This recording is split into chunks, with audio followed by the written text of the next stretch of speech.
सुर में गाना सीखिए पाधानीसा ऐप के साथ, your personal singing teacher from Saregama.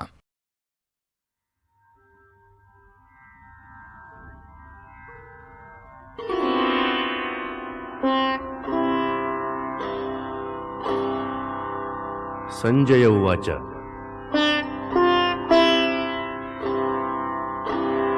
तं तथा कृपयाविष्टम्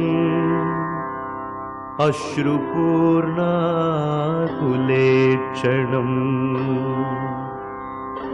विषीदन्तमिदं वाक्यम् उवाच मधुसूदनः।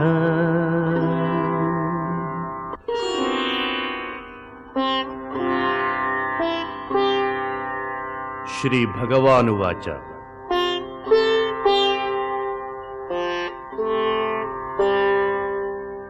कुतस्त्वाकश्मलमिदं विषमे समुपस्थितम् अनार्यजुष्टम् अस्वर्ग्यम् अकीर्तिकरम् अर्जुन। क्लैब्यं मास्मगमः पार्थ नैतत्ययुपपद्यते क्षुद्रं हृदय दौर्बल्यं त्यक्त्वोत्तिष्ठ परन्तप। The second chapter of the Gita opens with the statement of Sanjaya.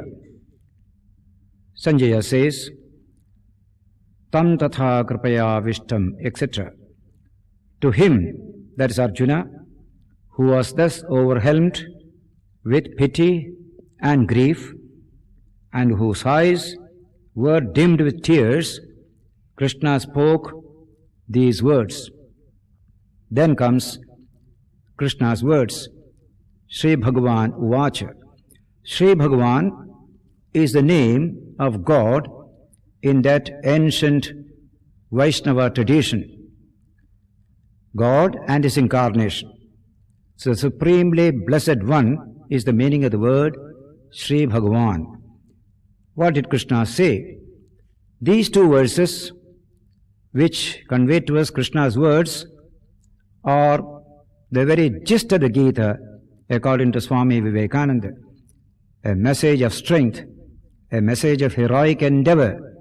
So he said, in such a crisis, whence comes upon you, O Arjuna, this dejection, un-Arya-like, not at all noble, disgraceful, and contrary to the attainment of glory or heaven.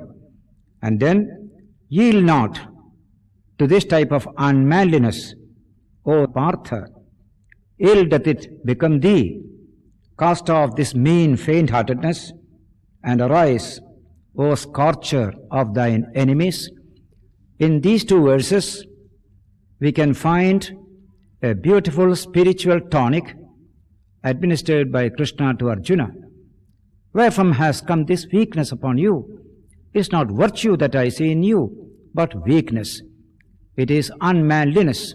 It is a powerful word of criticism. Don't be unmanly, be heroic. Then he said, this is contrary to all types of greatness and glory of man. Therefore, don't yield to this unmanliness. It doesn't become you. It's a beautiful idea. You are a hero. It doesn't become you to become weak like this. Every child can be given this message by the parents. It doesn't become you. You have such a great heritage with you. Don't misbehave like this. Don't be weak like this. That's why Naitattvai upapadyate. It doesn't befit you. It is a powerful sentiment to bring the best out of any individual. Parents telling children, teachers telling students, it doesn't befit you. You do some mischief, you do some crime, and we say it doesn't befit you. You are noble, you are great. Your action should be in accordance with that greatness. Krishna says the same thing to Arjuna, and therefore cast off this mean faint-heartedness. It is just faint-heartedness. It is weakness. You covered it with the idea it is strength. It is non-violence. It is this. Non-violence of the coward is no non-violence, says Gandhi in our time. Non-violence must be brave, courageous and strong. And therefore, cast off this mean faint-heartedness and arise, O scorcher of thine enemies. You are strong. You are not weak. Vivekananda said, this is the supreme message of the Gita. Don't run away from responsibility. Don't run away from difficulty. Face your responsibilities. As he put it in a famous lecture in England in his book on Jnana Yoga, face the brute. If you don't face the brute will chase you. You must have the courage to face the brute. That is the supreme message which the Gita is going to convey throughout its 700 verses, to strengthen man to face his responsibilities, to face the challenges of life, to make man adequate to the problems that he will have to face in the world. That is why it is a message that must come to man even from childhood, strengthening the moral fiber, the spiritual fiber, along with the food and drink and exercise, strengthening the body, and education strengthening the mind of the child. All-round strength, physical, mental, spiritual, is the message of the Bhagavad Gita, which we shall see in the succeeding verses of the second and third chapters.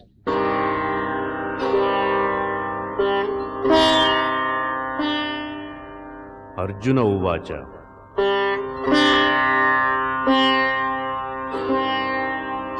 कथं भीष्ममहं संख्ये द्रोणं च मधुसूदन इषुभिः प्रतियोत्स्यामि पूजार्हावरिसूदन गुरून् हत्वा हि महानुभावान् श्रेयो भोक्तुं भीक्ष्यमपीह लोके हत्वार्धकामांस्तु गुरूनिहैव भुञ्जीय भोगान् रुधिरप्रदिग्धान्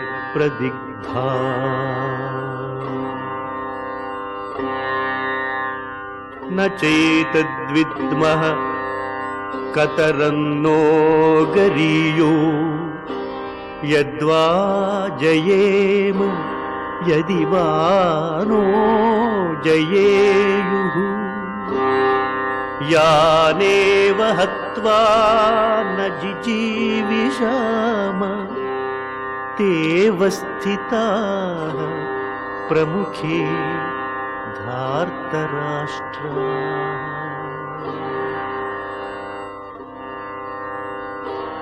कार्पण्यदोषोपहतः स्वभावः पृच्छामि त्वां धर्मसम्मूढचेताः यच्छ्रेयः स्यान्निश्चितं ब्रूहि तन्मे शिष्यस्तेऽहं शाधि मां त्वां प्रपन्नम्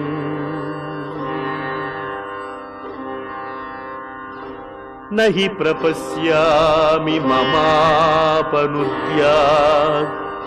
यच्छोकमुच्छोषणमिन्द्रियाणाम् अवाप्य भूमावसपत्नमृद्धं राज्यं सुराणामपि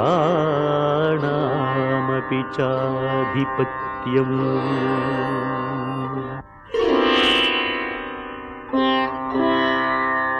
संजय उवाच एवमुक्त्वा हृषीकेशं गुडाकेशः परन्तपः न योत्स्य इति गोविन्द मुक्त्वा तूष्णीं बभूवः। तमुवाच हृषीकेशः प्रहसन्निव भारत सेनयोरुभयोर्मध्ये विषीदन्तमिदं वचः. Fourth verse begins with Arjuna's statement. When Krishna told him, "Give up this mean faint-heartedness and arise, face up to your problems," Arjuna said, "How can I kill in battle men like Bhishma and Drona, who are rather worthy to be worshipped than to be fought against?" says Arjuna in the first verse, that is verse 4. And then he continues his argument. Just to protect himself from the charge of Krishna, surely it would be better even to eat the bread of beggary in this life than to slay these great-souled masters. But if I kill them even in this world, all my enjoyment of wealth and desires will be stained with blood. That's a very legitimate argument. After the tonic, Arjuna is able to speak in a more rational language, putting forth his difficulties, asking Krishna for help, which is a special significance of verse 7 coming just after the present verse 6. Indeed, I can scarcely tell which will be better, that we should conquer them or that they should conquer us. The very sons of Dhritarashtra, the enemy party, after slaying whom we should not care to leave because they were cousins, they are standing facing us in this battle. And therefore, Arjuna now puts his problem in a very more convincing manner. With my nature overpowered by weak commiseration, with a mind in confusion about what is my duty, I supplicate thee, Karpanyadoshopahatasvabhavaha, Prichhami tvam, I ask thee, Dharma sammudha chetah. My mind is completely confused as to what is my dharma, what is my duty at this critical hour. Yachreyasyan nishtam brohitan me. Please tell me your own determination as to what is really to my welfare. Shishyasteham, I am your student, I am your disciple. Shadhimam, please teach me. Tvam prapannam, one who has taken refuge in you. In India they say, a teacher will not teach until a student says, "Please teach me." Unsought advice is never given in the world of religion in India. So commentators regard this verse as very important to induce Krishna to convey to Arjuna that profound message by which he will be able to face up to his situation and realize the highest in this very life. And so, Shishyasteham, Shadhimam, Tvam Prapannam, I am your disciple, teach me, I have taken refuge in your superior wisdom. My wisdom is overpowered by my grief and delusion. Therefore, he says further, I do not see anything to remove this sorrow which blasts my senses. Sorrow which blasts the senses. Anyone who has experienced grief will accept this beautiful description.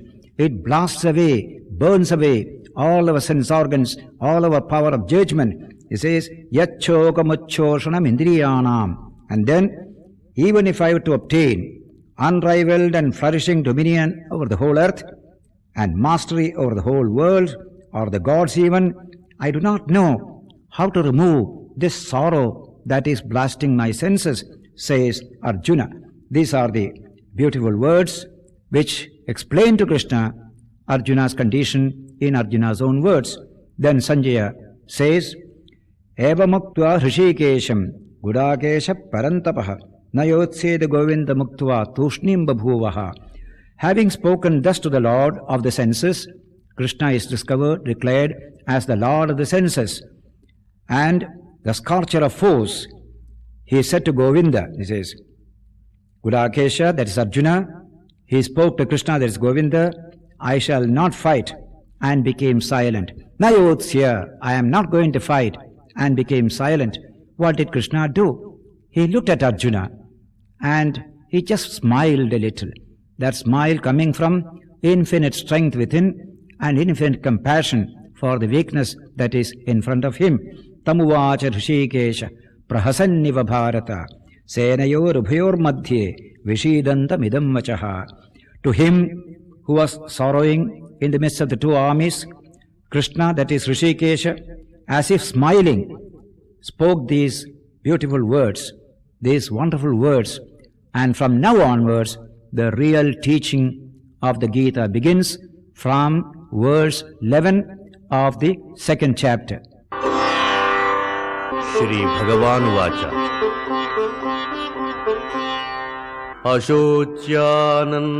अशोच्यानन्वशोचस्त्वं प्रज्ञावादांश्च भाषसे गतासु न गतासूंश्च नानुशोचन्ति पंडिताः न त्वेवाहं जातु नासं न त्वं नेमे जनाधिपाः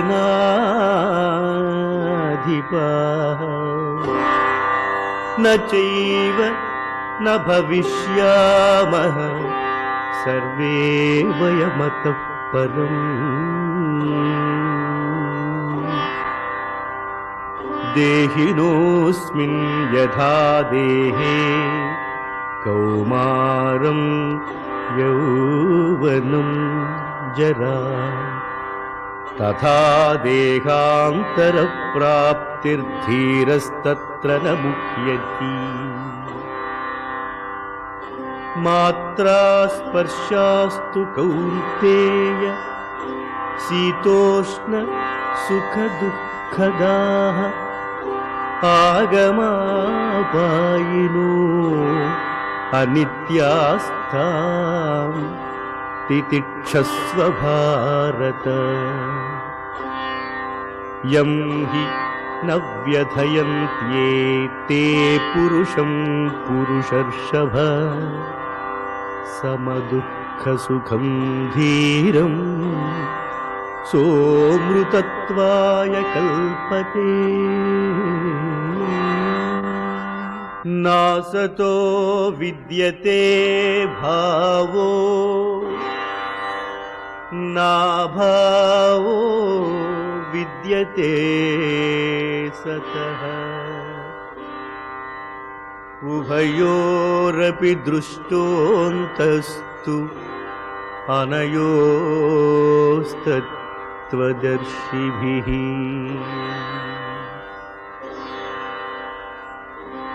अविनाशि तु तद्विद्धि येन सर्वमिदं ततं विनाशमव्ययस्यास्य न कश्चित् कर्तुमर्हति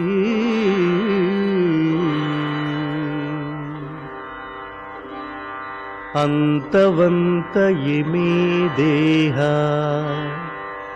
नित्यस्योक्ताः शरीरिणः अनाशिनो प्रमेयस्य तस्माद्युध्यस्व भारत य एनं वेत्ति हन्तारम् यश्चैनं मन्यते हतम् उभौ तौ न विजानीतो नायं हन्ति न हन्यते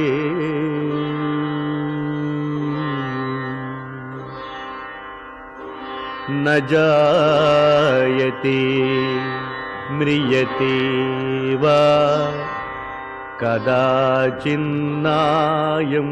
भूत्वा भविता वा न भूयः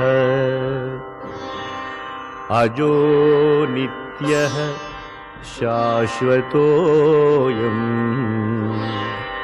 पुराणो न हन्यते हन्यमाने शरीरे